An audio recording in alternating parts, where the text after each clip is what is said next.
प्रियंका राय bulletin की शुरुआत बड़ी खबर के साथ करेंगे। जोधपुर से बड़ी खबर है, बीजेपी सदस्यता अभियान कार्यशाला का आयोजन किया गया है। कार्यशाला में मुख्यमंत्री भजनलाल शर्मा शामिल हुए। मदन राठौड़, मुकेश दादीच भी कार्यक्रम में मौजूद रहे। सीएम ने कार्यशाला को संबोधित किया। मुख्यमंत्री भजनलाल शर्मा ने इस दौरान कांग्रेस पर हमला भी बोला। उन्होंने कहा कि कांग्रेस ने बंटवारा कराया है, कांग्रेस ने भ्रष्टाचार किया और राजनीति करने के भी आरोप मुख्यमंत्री भजनलाल शर्मा की ओर से कांग्रेस पर लगाए गए हैं। जोधपुर संभाग तो ऐसा है क्योंकि वहां के मुख्यमंत्री रहे हैं, शायद मुझे बजट में ज्यादा माकुस देने की आवश्यकता नहीं हो, ऐसी मेरे मन में कल्पना थी, क्योंकि उन्होंने 5 साल इस क्षेत्र के अंदर काम किया होगा। लेकिन जैसे जैसे आपके सुझाव आए, मेरे संकल्प पत्र जो हम चुनाव से पहले गए थे हर विधानसभा के अंदर, उसमें जो आपके गांव ढाणी से जो विचार उसमें आए, हमारी पेटिका में आए, उन विचारों को हमने संकलित किया। अफसोस भी हुआ, मैंने कहा जिस क्षेत्र के मुख्यमंत्री लगातार रहे हैं और पूरे 5 साल वो वहां के मुख्यमंत्री रहे हैं, लेकिन उसके बावजूद भी वहां की समस्या तस की मस है, ये समस्या का समाधान नहीं हुआ। मुझे बड़ा मन के अंदर पीड़ा भी हुई कि आपने देखा हो किस तरह का स्थिति हो रही है। कल ही जो नेशनल कॉन्फ्रेंस के साथ कांग्रेस ने समझौता किया है, मित्रों मैं आपसे कहना चाहता हूं, ये वही कांग्रेस है जिन्होंने देश का बंटवारा किया था, और ये वही कांग्रेस है 75 के अंदर इन्होंने आपातकाल लगाया था। इन्होंने कितनी बार लोकतंत्र की हत्या की है। सिर्फ इनको राज चाहिए, राज के अलावा ये रह नहीं सकते। इन्होंने सिर्फ तुष्टिकरण के आधार पर राजनीति की है। इन्होंने भाई से भाई को लड़ाने की राजनीति की है। हमेशा जातिवाद, धर्मवाद और तुष्टिकरण के आधार पर इन्होंने काम किए हैं। तो मुख्यमंत्री भजनलाल शर्मा जोधपुर के दौरे पर हैं। जोधपुर सीएम ट्रेन से गए। इस दौरान उनकी कई तस्वीरें भी सामने आई हैं। आपकी टीवी स्क्रीन पर इससे जुड़ी 3 अलग अलग तस्वीरें, जिसमें मुख्यमंत्री अलग अलग अंदाज में नजर आ रहे हैं। पहली तस्वीर में मुख्यमंत्री भजनलाल शर्मा अखबार पढ़ते नजर आ रहे हैं। सीएम अखबार की सुर्खियां ट्रेन में बैठकर पढ़ रहे हैं। वहीं दूसरी तस्वीर में मुख्यमंत्री भजनलाल शर्मा बच्चों के साथ बातचीत करते हुए नजर आ रहे हैं, बच्चों से बातचीत कर रहे हैं। वहीं तीसरी तस्वीर फुलेरा से है, जहां सीएम का भव्य स्वागत किया गया। तो जोधपुर का दौरा मुख्यमंत्री भजनलाल शर्मा का जो बेहद खास है, और कई अहम कार्यक्रम में वो शिरकत भी कर रहे हैं। 3 अलग अलग जोधपुर के दौरे से जुड़ी ये तस्वीरें देख पा रहे हैं मुख्यमंत्री भजनलाल शर्मा की, जहां पर ट्रेन में एक बार फिर से उनका अनोखा अंदाज नजर आया। जिस तरीके से इससे पहले भी वो कई बार अलग अलग तरीके से तस्वीरों में कैद हुए हैं, जहां कभी पार्क में वॉक करते हुए, तो कभी चाय की चुस्कियां लेते हुए, तो अब ट्रेन में सफर करते हुए। जोधपुर से बड़ी खबर सामने आ रही है। आज प्रधानमंत्री नरेंद्र मोदी का जोधपुर दौरा है। तकरीबन 3 बजे हवाई मार्ग से वो जोधपुर पहुंचेंगे। हाईकोर्ट प्लैटिनम जुबली कार्यक्रम समापन समारोह में आज वो शिरकत करेंगे। कार्यक्रम में बतौर मुख्य अतिथि प्रधानमंत्री नरेंद्र मोदी शामिल हो रहे हैं। चीफ जस्टिस डीवाई चंद्रचूड़ की अध्यक्षता में इस कार्यक्रम का आयोजन हो रहा है। मुख्यमंत्री भजनलाल शर्मा भी इस कार्यक्रम में शिरकत करेंगे। इसके लिए वो जोधपुर पहुंच चुके हैं और सुरक्षा व्यवस्था को लेकर प्रशासन अलर्ट मोड पर है। हाईकोर्ट के आसपास 2500 जवानों की तैनाती कर दी गई है। राजस्थान के राज्यपाल हरिभाऊ बागड़े भी इस कार्यक्रम में मौजूद रहने वाले हैं। राजस्थान विधानसभा अध्यक्ष वासुदेव देवनानी भी इस कार्यक्रम में पहुंचेंगे। तो राज्य मानवाधिकार आयोग अध्यक्ष GR मूलचंदानी भी इस कार्यक्रम में पहुंचने वाले हैं। केंद्रीय मंत्री अर्जुन राम मेघवाल से लेकर कई खास मेहमान इस कार्यक्रम में शिरकत करेंगे। प्रदेश सरकार के कई मंत्री भी शामिल होंगे। सुप्रीम कोर्ट के न्यायाधीश संजीव खन्ना भी इस कार्यक्रम में मौजूद रहेंगे। न्यायाधीश पंकज मित्तल, न्यायाधीश ऑगस्टिन जॉर्ज मसीह, न्यायाधीश संदीप मेहता भी शामिल होंगे। तो कई वीआईपी मेहमान पहुंच रहे हैं। सहयोगी चंद्रशेखर ज्यादा अपडेट के साथ हमारे साथ जुड़ चुके हैं। क्या खास तैयारी, क्योंकि प्रधानमंत्री नरेंद्र मोदी से लेकर कई खास मेहमान आज जोधपुर पहुंच रहे हैं। देखिए, बात करें तो आज राजस्थान हाईकोर्ट का जो है प्लेटिनियम जुबली कार्यक्रम का समापन समारोह आयोजित किया जा रहा है, जिसमें देश के प्रधानमंत्री नरेंद्र मोदी तीसरी बार प्रधानमंत्री के बनने के बाद पहली बार आज जोधपुर आ रहे हैं। इसको लेकर गजब का उत्साह है। वहीं प्रशासन अलर्ट मोड पर है।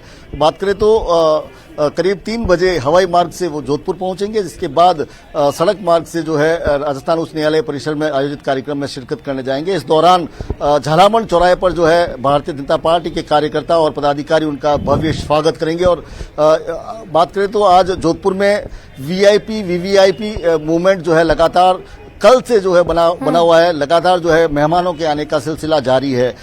इस कार्यक्रम में जो सीजेआई है उनकी अध्यक्षता में यह कार्यक्रम आयोजित किया जाएगा। इसके अलावा मुख्यमंत्री भजनलाल शर्मा सुबह जो है रेल मार्ग से जोधपुर पहुंचे हैं। वो भी लगातार जो जोधपुर में कई कार्यक्रमों में शिरकत कर चुके हैं और अभी हाल ही में उन्होंने जो भारतीय जनता पार्टी का सदस्यता अभियान 2024 की कार्यशाला में उन्होंने शिरकत की थी। इससे पूर्व जो है प्रधानमंत्री नरेंद्र मोदी की मन की बात में उन्होंने शिरकत की थी, उस कार्यक्रम में भी सम्मिलित हुए थे। बात करें तो लगातार कार्यक्रम है। इसके बाद करीब 3 बजे वे एयरपोर्ट पहुंचेंगे, जहां पर प्रधानमंत्री का वे स्वागत करेंगे और इसके बाद वे जो है हाईकोर्ट की प्लेटिनियम जुबली कार्यक्रम में सम्मिलित होने के लिए वहां पर जाएंगे। जोधपुर शहर में प्रधानमंत्री के आगमन को लेकर भारी उत्साह बना हुआ है। प्रशासन अलर्ट मोड पर है। पूरे एरिया को जो है पूरी तरह से जो है एसपीजी कमांडो और स्थानीय पुलिस के जो जवान और अधिकारियों ने अपने हाथों में ले रखा है और बिल्कुल वहां पर जो है चाक चौबंद सुरक्षा व्यवस्था की गई है। अधिवक्ताओं के अलावा जो डिग्निटीज है उनके अलावा किसी को भी वहां पर जो है आने की इजाजत नहीं दी गई है। प्रधानमंत्री मोदी और सीजेआई दोनों एक ही मंच पर जो है मंच साझा करने वाले, तो न्याय के क्षेत्र को लेकर इस जो समारोह हो रहा है उसको लेकर महत्वपूर्ण माना जा रहा है। चूंकि राजस्थान हाईकोर्ट आजादी से पूर्व स्थापित हो चुका था और इसका जो है 75 वर्ष पूरे हो चुके हैं और यहाँ पर जो सीजेआई और पीएम एक मंच को साझा करने वाले हैं, तो कानूनी पहलुओं पर भी कई बातें हो सकती है और जो कानूनविद है वो भी यहाँ पर है। इसके अलावा सुप्रीम कोर्ट के कई जजेज यहाँ पर पहुंच रहे हैं। इसके अलावा अगर बात करें तो प्रदेश अध्यक्ष मदन राठौड़ है, वो जोधपुर में है। प्रदेश उपाध्यक्ष मुकेश दादिश जोधपुर में है और कई ऐसे लगातार जो वीआईपी और वीवीआईपी का मूवमेंट जो है जोधपुर में बना हुआ है। आज का दिन जोधपुर के लिए वास्तव में बहुत खास रहा है। जी बिल्कुल, आज का दिन खास है और चूंकि राजस्थान जाना जाता है मेहमान नवाजी के लिए, तो कई खास मेहमान पहुंच चुके हैं जिनका स्वागत किया जा रहा है और कई खास मेहमान अभी पहुंचेंगे। देखना बड़ा ही महत्वपूर्ण होगा किस तरीके से उनका भव्य स्वागत किया जाता है। आप नजर बना रखिएगा। बहुत शुक्रिया आपका चंद्रशेखर तमाम जानकारियों के लिए। राजसमंद से बड़ी खबर मिल रही है, जहां पर मौत के बाद अब मुआवजे पर विवाद हो गया। 3 बेटियां और एक बेटे की मां को चाकू से मौत के घाट उतारा गया। किराने की दुकान बंद करने को लेकर, सामान लेने को लेकर यह कहासुनी हुई। मृतका डांसरिया निवासी पुष्पा देवी का शव मोर्चरी में रखवाया गया है। थाने के बाहर परिजनों और ग्रामीणों की भारी भीड़ लगी हुई है। जैसा कि आप तस्वीरों में देख पा रहे हैं, परिजन और ग्रामीणों ने पोस्टमार्टम कराने से इनकार कर दिया है। मुआवजे की मांग उनकी ओर से की जा रही है। भीम थाना क्षेत्र के डांसरिया गांव में देर रात ये घटना घटी, जिसे लेकर पूरे गांव में गुस्सा है और अब परिजन और ग्रामीण धरना प्रदर्शन कर रहे हैं। उनकी ओर से मुआवजे की मांग की जा रही है।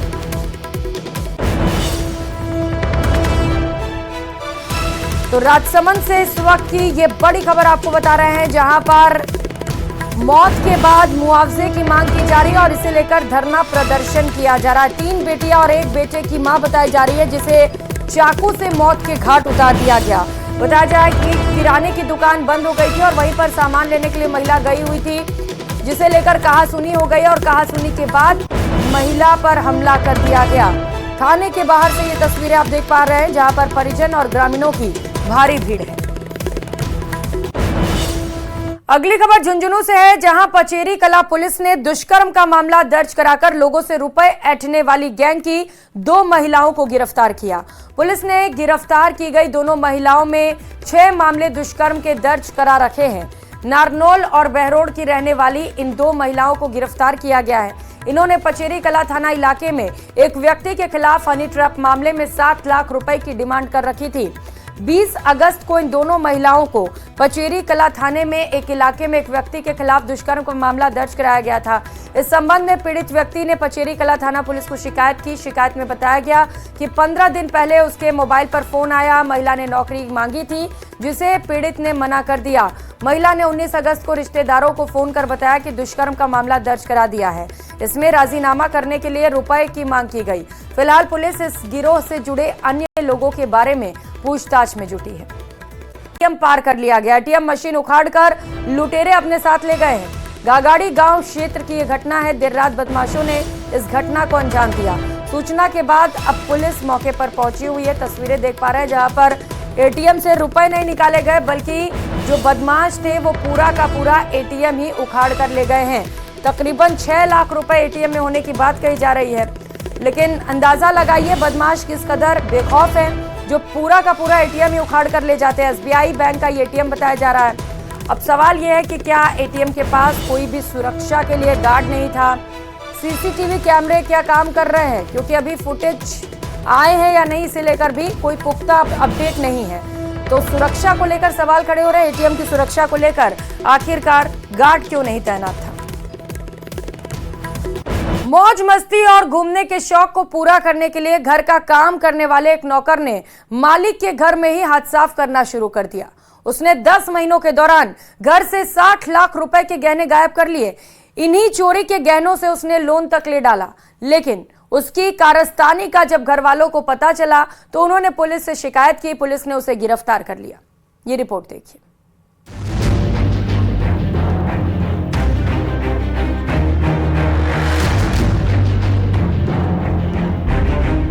जिस थाली में खाया उसी में किया छेद।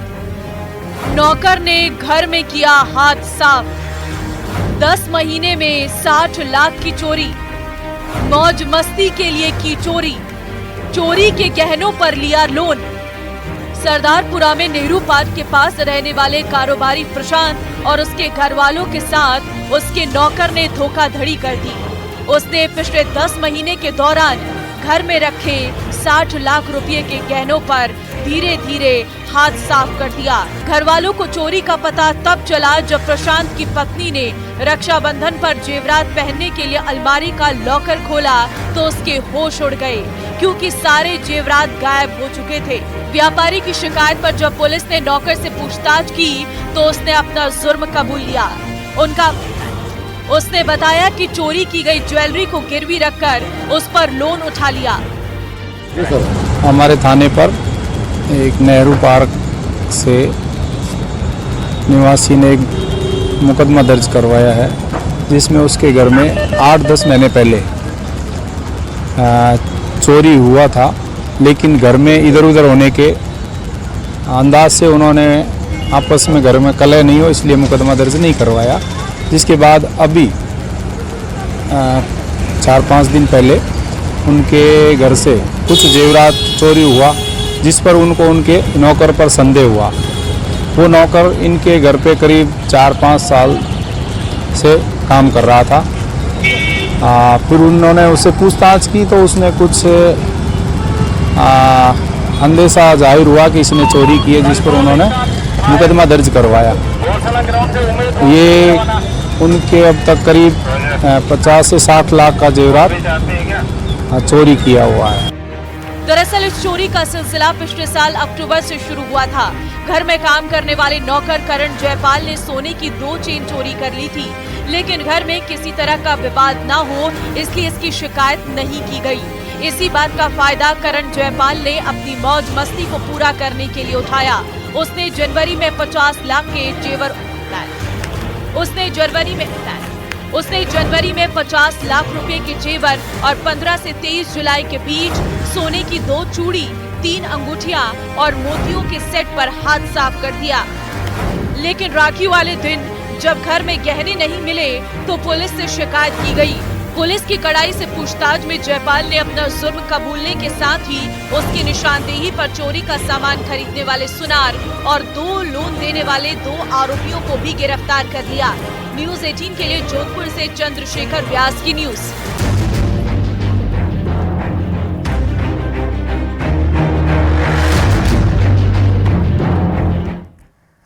सुजानगढ़ सलासर रोड पर स्थित गांव पार्वती सर के पास सड़क हादसे में 3 युवकों की दर्दनाक मौत हो गई। जानकारी के अनुसार सलासर की ओर जा रहे युवक के सामने अचानक सांड आ गया, जिसको बचाने के चक्कर में युवकों ने कोशिश की, लेकिन सामने से आ रहे ट्रक चालक ने अपना संतुलन खो दिया और लकड़ियों से भरा ट्रक तीनों युवकों के ऊपर ही पलट गया। घटना में मौके पर ही 2 युवकों शाहरुख और सद्दाम काजी की मौत हो गई। तीसरे युवक सोहेल काजी को सलासर में प्राथमिक उपचार के बाद सीकर रेफर किया गया, जिसने रास्ते में ही दम तोड़ दिया। सलासर पुलिस ने मौके पर कड़ी मशक्कत के बाद करीब 1 घंटे तक लगे वाहनों के जाम को ग्रामीणों की मदद से बहाल करवाया।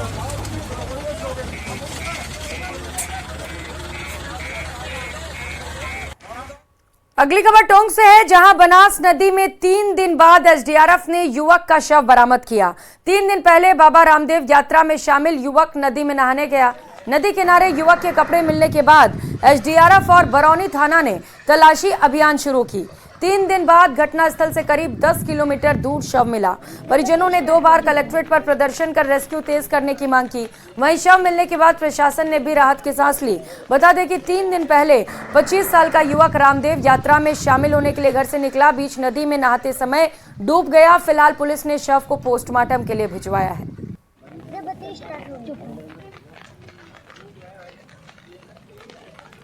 सरहदी जिले जैसलमेर के पोखरण थाना क्षेत्र में चोरों के हौसले बुलंद होते जा रहे हैं।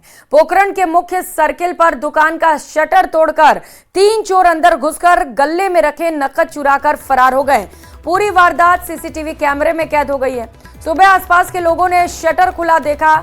इसकी सूचना दुकान मालिक रामसा गुचिया को दी गई, जिस पर दुकान मालिक मौके पर पहुंचा। चोरी की सूचना पुलिस को दी गई, जिस पर पोखरण एएसआई बस्ताराम मौके पर पहुंचकर घटनास्थल का जायजा लेते नजर आए। चोरी की लाइव वारदात सीसीटीवी कैमरे में कैद हो गई है। वहीं सीसीटीवी कैमरे में 3 चोर रुपयों की गड्डियां और कागजात लेकर जाते दिख रहे हैं। शहर के मुख्य सर्किल के पास पेट्रोल पंप के सामने आरके ट्रेडिंग दुकान की घटना है, जिससे व्यापारी भी भयभीत नजर आ रहे हैं। पुलिस चोरों की तलाश में है।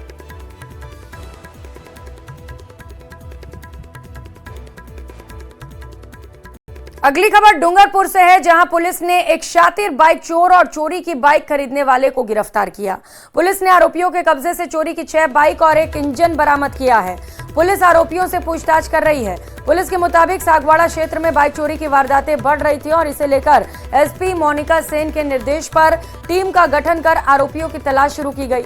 इस दौरान पुलिस को आरोपी के बारे में सुराग मिला। पुलिस ने दलीचंद को हिरासत में लिया है, वहीं उससे पूछताछ की गई। पूछताछ में आरोपी ने अन्य कई जगहों पर बाइक चोरी की वारदातें कबूल की।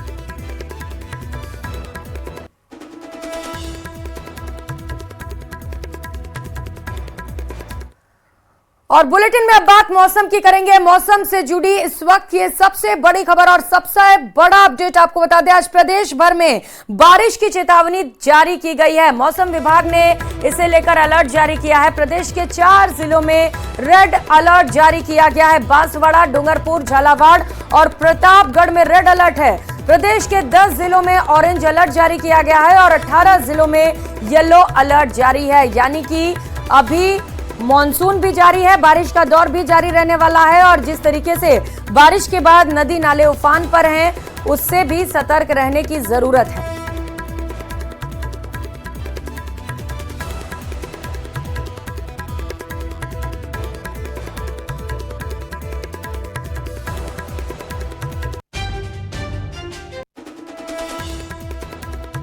होने की संभावनाएं हैं और ऐसे में आप सभी को अलर्ट रहने की जरूरत है। तो कोटा शहर सहित एमपी से सटे इलाकों तक रुक रुक कर बारिश का दौर जारी है। खातौली की पार्वती पुल पर पानी आने के बाद राजस्थान और एमपी का संपर्क फिर से कट गया। स्टेट हाईवे 70 पर कोटा श्योपुर मार्ग अवरुद्ध हो गया है। वहीं बारिश के चलते कोटा बैराज के 2 गेट को खोलकर 7000 क्यूसेक से अधिक की पानी की निकासी की जा रही है। मौके से हमारे संवाददाता की रिपोर्ट देखिए। कोटा में ग्रामीण अंचल सहित शहर के अलग अलग इलाकों में बारिश का दौर जारी है और ग्रामीण इलाके के पार्वती, कालीसिंध व चंबल नदी में लगातार उफान जारी हैं। लगातार पानी के आवक के चलते लोगों से अपील की जा रही है कि जान हथेली पे रखकर पानी में न जाएं, जिससे क्योंकि खतरा लगातार बरकरार है।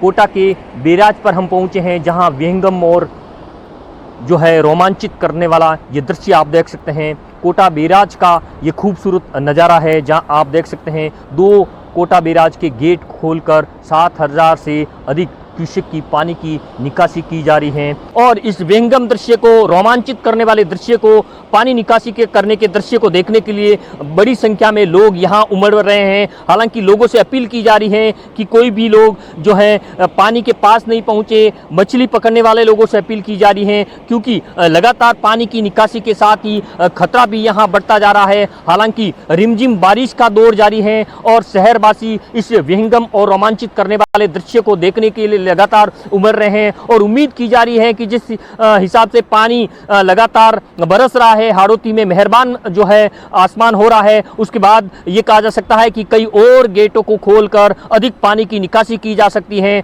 शहर सहित ग्रामीण अंचल के इलाकों में लगातार बारिश के चलते जो पार्वती, कालीसिंध व जो चंबल नदी है, उसमें लगातार पानी की जो है आवक बढ़ रही है। जल स्तर बढ़ने के साथ ही जो है राजस्थान और एमपी का संपर्क भी फिलहाल कट चुका है। और फिलहाल ये कहा जा सकता है कि शहर सहित ग्रामीण अंचल के इलाकों में लगातार रिमझिम बारिश का दौर जारी है। कोटा से न्यूज़ 18 राजस्थान के लिए ओम प्रकाश मारू। तो बारिश का सिलसिला लगातार जारी है, जिसके चलते नदी और नाले उफान पर हैं। तस्वीरों में आप देख सकते हैं। अजमेर की बात कर लेते हैं, जहां पर लगातार हो रही बारिश के बाद निचले इलाकों में जल भराव के साथ साथ आना सागर झील भी ओवरफ्लो हो गई। झील का पानी एक सप्ताह में दूसरी बार गौरव पथ पर आ गया है। इसके कारण आने जाने में समस्या बनी हुई है। वहीं बरसात का पानी से राबड़िया मोहल्ला, नगरा, अलवर गेट, सागर विहार सहित कई कॉलोनी में पानी भर गया। इसके चलते लोगों के लिए मुसीबत लगातार बढ़ती चली जा रही है। हर तेज बारिश के दौरान क्षेत्र में इसी तरीके की स्थिति नजर आती है। मुख्य रूप से रबड़िया मोहल्ले और सागर विहार में स्थित दर्जनों मकान बारिश के चलते 2 से 3 फीट तक पानी में डूब जा रहे हैं। लगातार बारिश के कारण उसकी निकासी भी नहीं हो पा रही। बारिश खत्म होने के कुछ घंटों बाद कुछ पानी की निकासी संभव हो पाती है।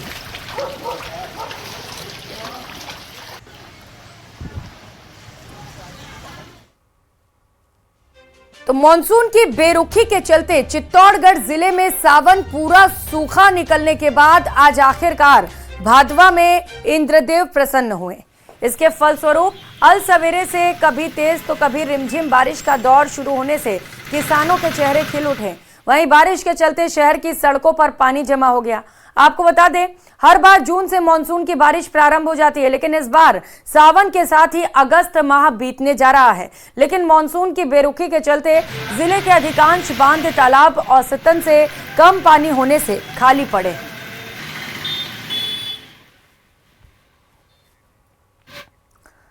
और अगली खबर धौलपुर से, जहां आंगई पार्वती बांध से पानी की निकासी जारी है। बांध के 10 गेट खोले गए हैं, जिनसे 483.98 क्यूसेक पानी डिस्चार्ज किया जा रहा है। बांध का गेज 223.40 मीटर पहुंच गया है। वहीं पुलिस प्रशासन भी मुस्तैद है। पानी की आवक को लेकर आसपास के गांवों को प्रशासन ने अलर्ट किया है। वहीं बांध के कैचमेंट एरिया में लगातार पानी की आवक जारी है।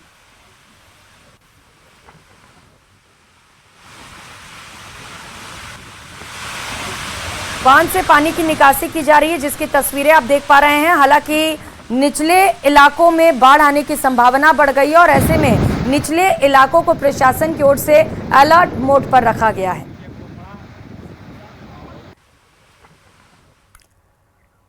अगली खबर अजमेर से है, जहां पर लगातार हो रही बारिश के बाद निचले इलाकों में जलभराव के साथ साथ आना सागर झील भी ओवरफ्लो हो गई। झील का पानी एक सप्ताह में दूसरी बार गौरव पथ पर आ गया है और इसके कारण आने जाने में समस्या बनी हुई है। तो वहीं बरसात का पानी से राबड़िया मोहल्ला, नगरा, अलवर गेट, सागर विहार सहित कई कॉलोनियां जलमग्न हैं। इसके चलते लोग परेशान हैं।